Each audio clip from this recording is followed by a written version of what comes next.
Chris Hayes, who is standing by with Senator Booker of the great state of New Jersey. All right. Thank you, Brian. Senator, you talked a number of times tonight about sort of the tone, your concern about the tone.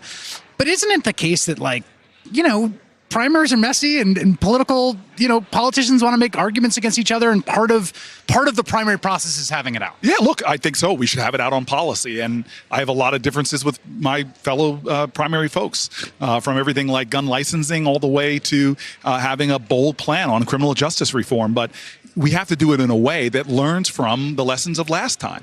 This is not going to be an election any of us can win alone. We need to unify this party.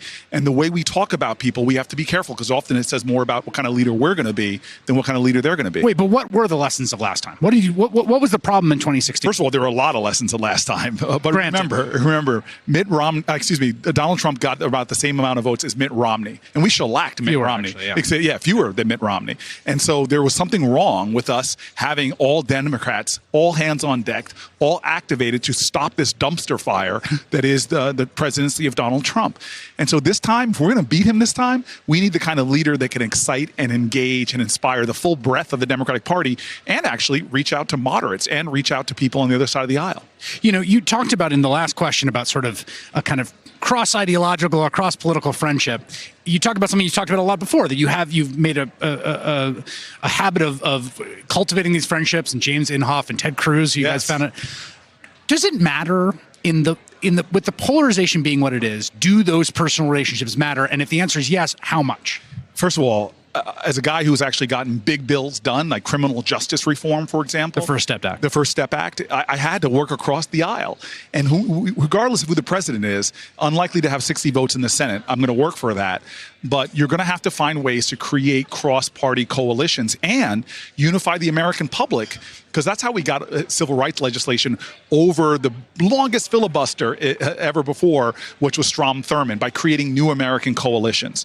We have to have a leader who can appeal to the moral imagination of this nation to do things that weren't possible before, and find ways to get things done across the aisle. But does it matter if you have dinner with Ted Cruz? I mean, because the former Vice President Joe Biden, I think, makes a similar argument. He says, I know these people and I have relationships there, and I can go in there and I could grease the wheels and get stuff done. Anybody who knows Washington, the people that get things done are the people that know how to build coalitions and relationships that are bigger than even just one party.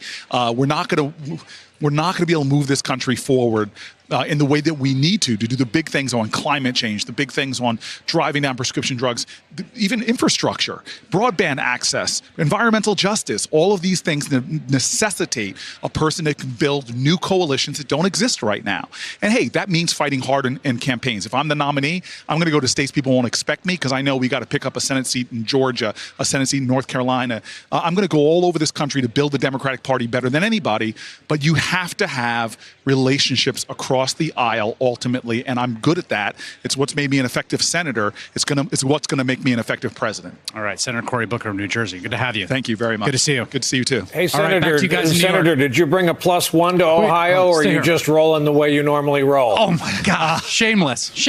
I'm just asking. We got a couple of us here from New Jersey tonight.